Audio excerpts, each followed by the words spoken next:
in my garage. Never mind the axe hanging out over the kid's beginner bicycle. Those two things aren't related, but this is my garage, and I'm a singer-songwriter, but I also am a visual artist. I do watercolor painting, and today I'm going to teach you how to do a watercolor painting, and I'm doing that in support of American Farmland Trust, who's giving money to small farmers, which are small businesses. It's been estimated that over the next few months there's going to be a loss in $1.3 billion in local food revenue, and small farmers need help. They're taking a big hit with the coronavirus pandemic because of, well, they sell a lot direct to consumer, like in farmers markets or small restaurants, and they're losing their workforce, especially those migrant workers who don't have protection, and the small farms in general don't have the traditional protection that the safety net programs that the bigger, more commercial farms have. So what we're gonna paint is a farm truck that I'm imagining.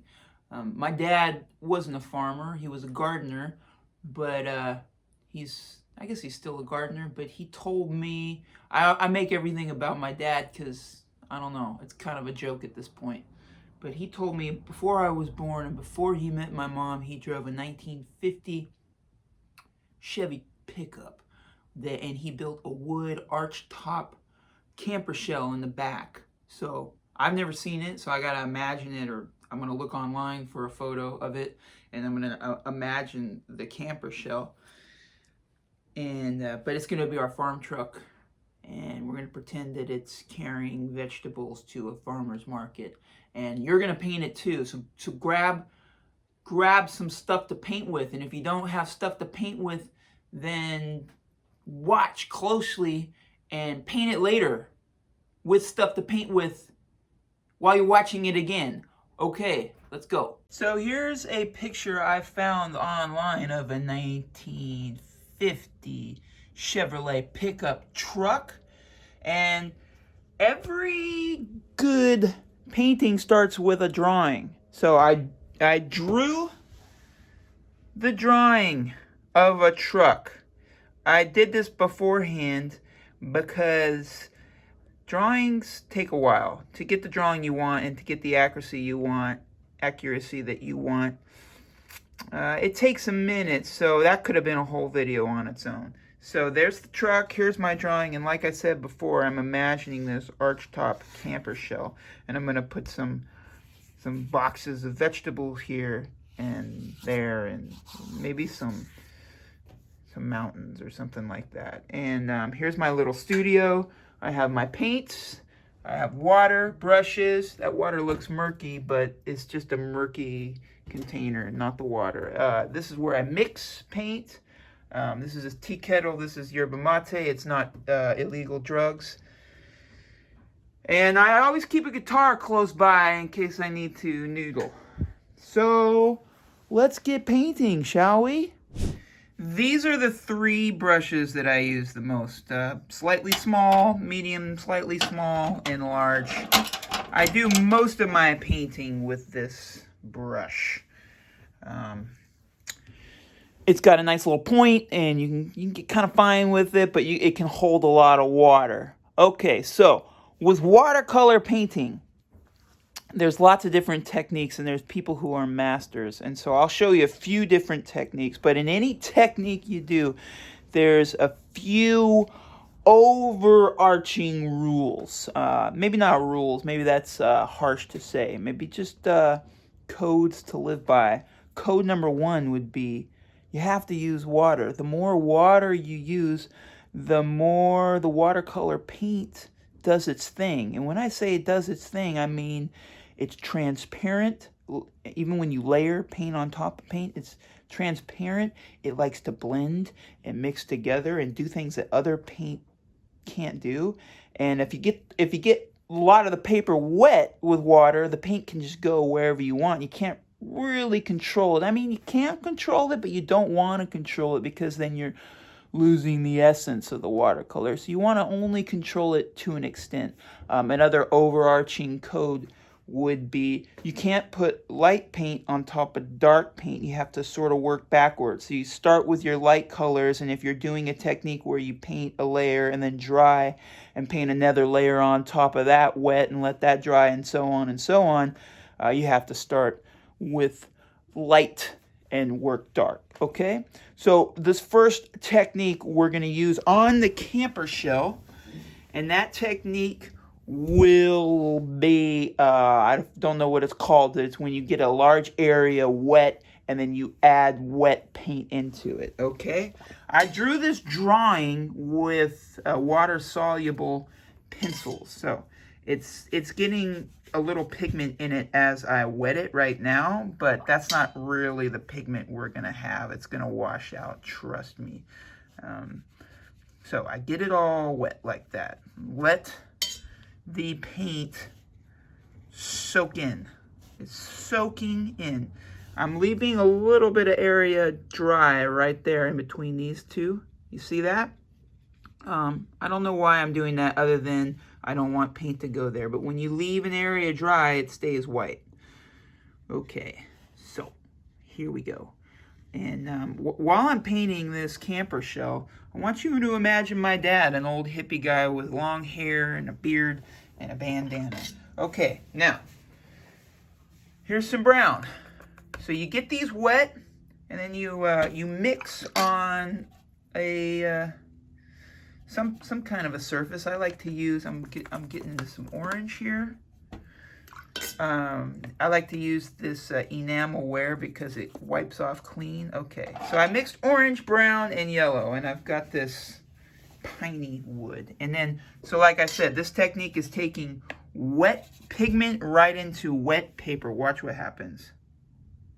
Boom, it starts to spread. Boom, boom.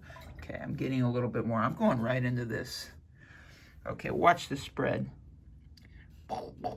Sorry, camera's on it now. There we go. So now that's starting to spread.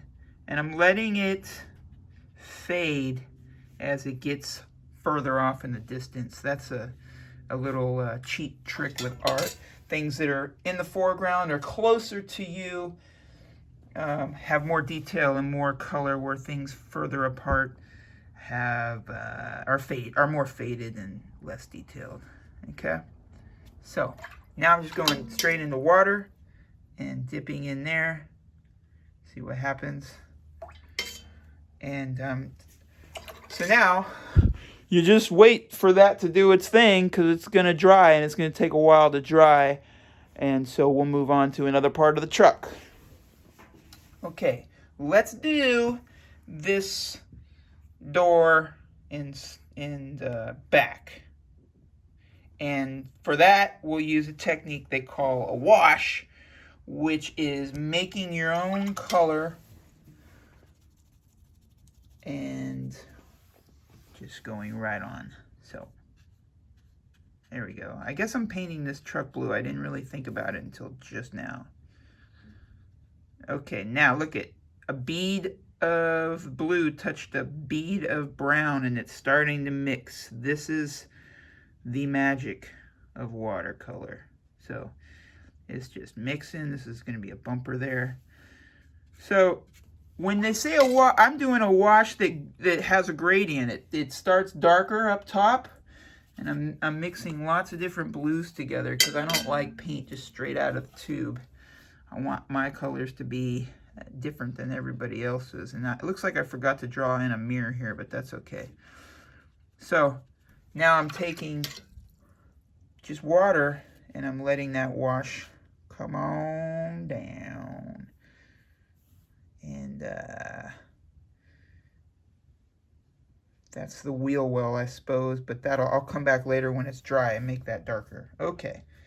So now, these old trucks have patina, right? I don't want it to be all cherry. I want it to be a farm truck. So you can add a little bit of color that's not blue. And I learned a lot from watercolor by watching what's happening on my mixing palette. Ooh, those colors look nice mixing together, right?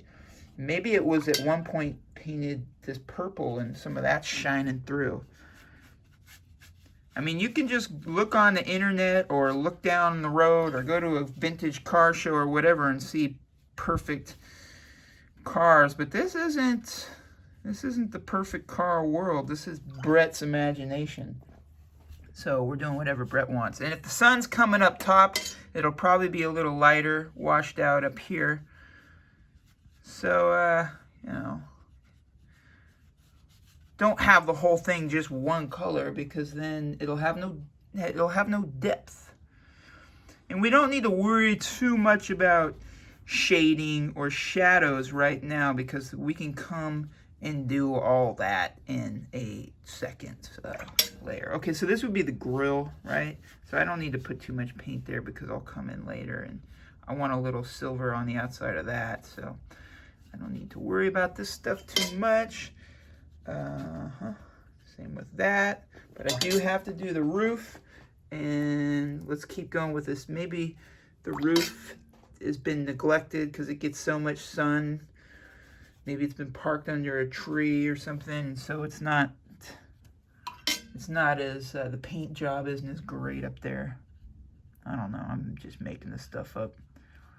But when it gets all sloshy like this and the paint starts to go everywhere, that's when watercolor is doing its thing, and it's doing what no other paint can do. It's about letting go of control a little bit, and letting go of the reins, and because every painting will be one of a kind. Okay, now, so I can't really do much more on the truck while it's in this sloppy, sloshy, wet condition. So I'm going to do some stuff on the ground. And now I'm just kind of working quickly because I don't want it to be too precious. I want it to be sloshy. Watch how stuff just rolls into itself. Ooh, that's under the truck, so I can even think about doing some shadowy stuff down there. Just, I don't know why I'm making sound effects, but I am. And I think I like to paint a lot because it reminds me that nothing is like, grass isn't just green. Things aren't just the way you think they are because that's what we're told or that's what we've once seen. There's a lot of color in everything. Okay, so I'm imagining this is Salinas Valley, you know, Steinbeck land. I'm gonna get a little bit of red, and maybe it's a time of year where there's a little bit of red in the hills. And I don't know if you've ever been to Salinas Valley, but it's where a bunch of great food comes from, and it's a historical. It's the real California, along with the Central Valley. Oh, here's a cool way to paint clouds in the sky. You put a bunch of water down like this, but you don't cover the whole area. You just put water down here and there. I don't know if I get an angle where you can see wetness a little bit. And then you come in randomly with paint. And you just see what it does. And if the mountains are yellow, if the mountains are red a little bit, then, and it's that time of year, why can't there be a little yellow in the sky? You know? Let's put a little yellow in the sky. It's my world we're painting here.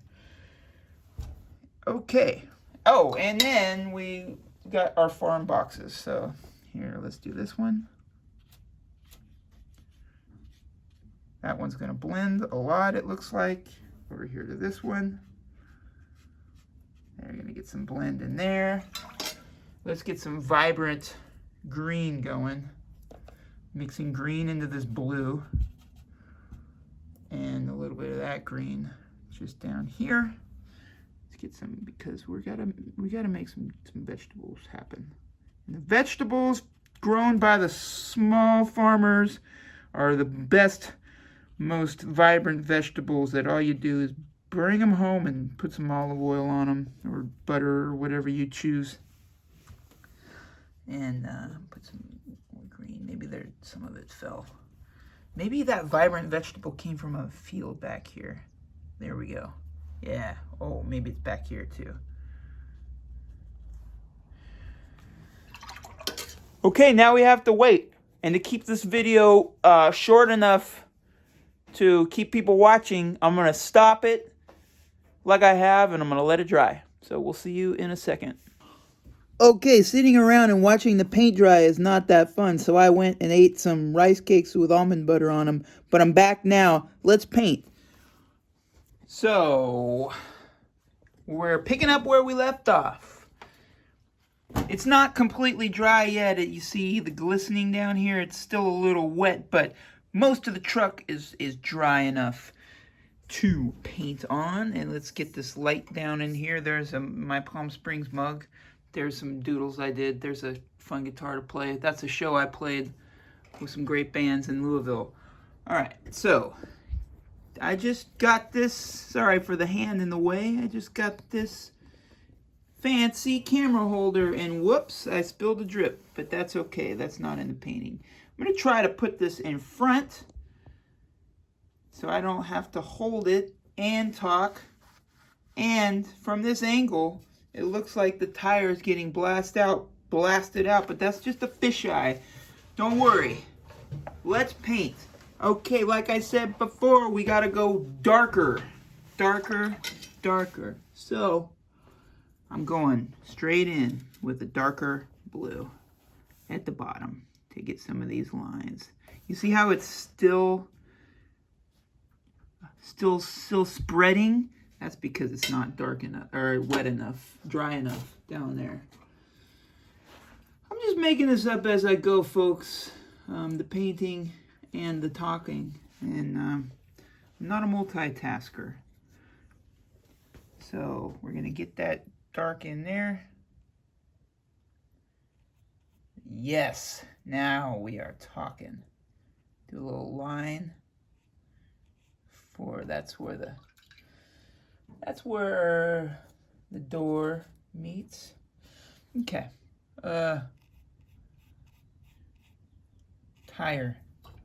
Tires, they say, are black, but I don't really have black. So I'm mixing a few colors together. Get some brown and some blue. Put a little green on there.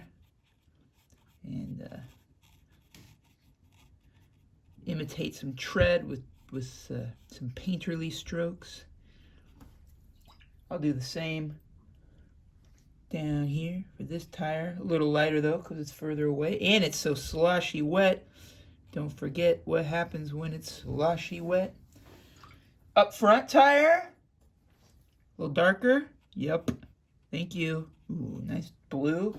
Let's get some of this purple going. Yep. Works.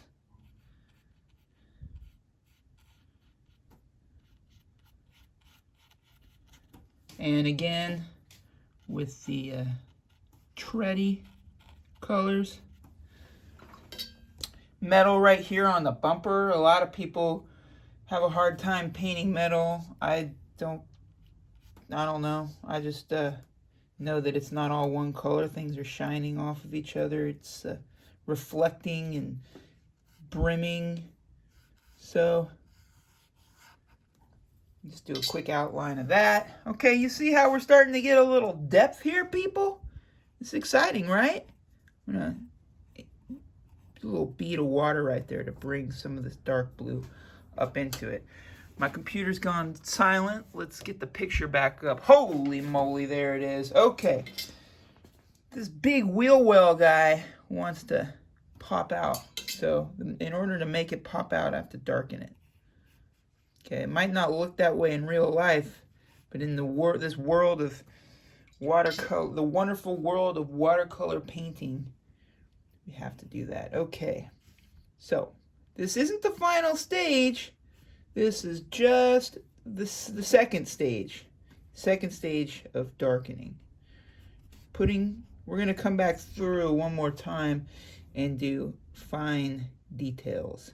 Okay? Yep.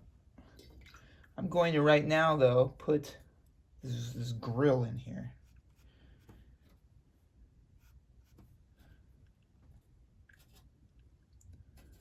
And I need some darker color for it, though. There we go.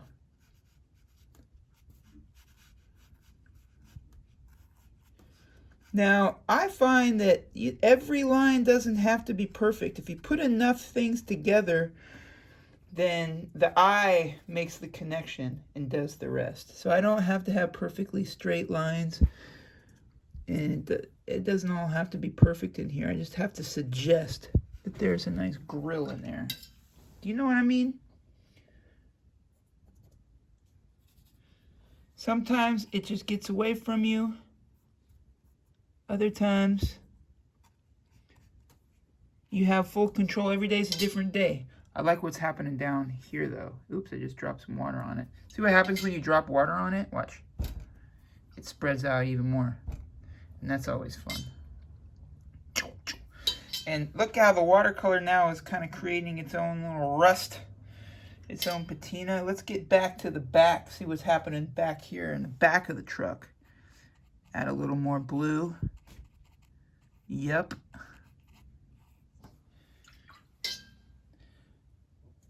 Just kind of, there's no real method. I'm looking for places to put detail because I don't want to put detail everywhere. If I put detail everywhere, then your eye wouldn't know what to do. So I'm just putting detail in a few spots just to screw with you, I guess. Screw with your eye and make you see what I want you to see. And because what I want you to see is what I think is important. And if I don't believe that I'm important, then what the heck am I doing painting a picture that I want you to look at? Do you notice how this like exploded up into the sky? That's one of those things in watercolors that you just can't help. You just have to go with it. So you just have to trust that someone looks at that and says, oh yeah, the artist is going wild and crazy.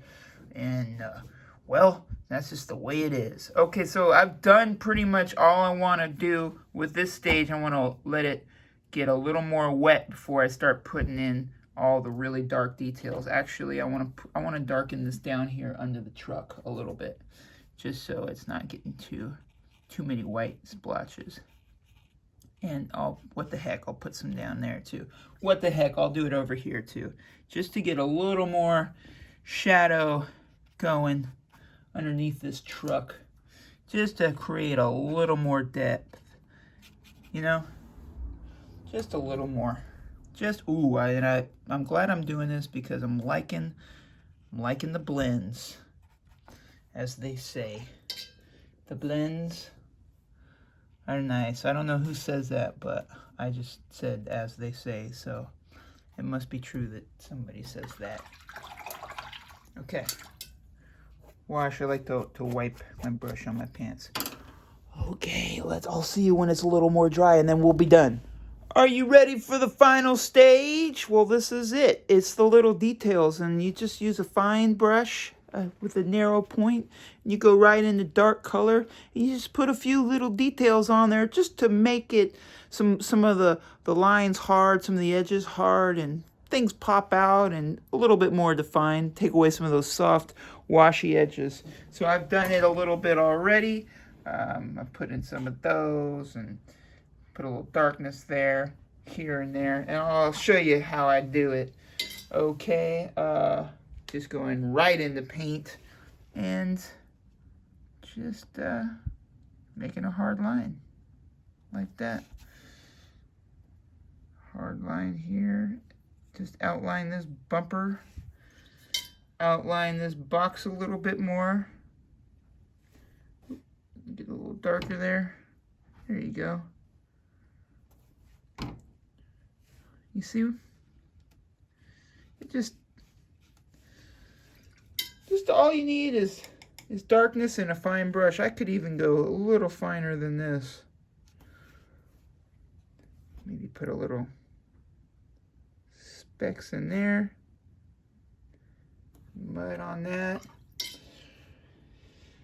And that's what I'll keep doing for a while, but this thing is pretty much done, other than a few little details like that. And so once again, this video and this painting is done in honor of American Farmland Trust to support all those small business local farmers out there. If there's any big business, big money people out there that want to buy this painting for $1.3 billion, we can just support all the farmers in one fell swoop. What do you say to that? Put a little darkness in there, right there. So happy painting to you, and wishing everybody health and happiness, and let's hear it for the farmers. And thanks for watching my video. See you next time. Bye.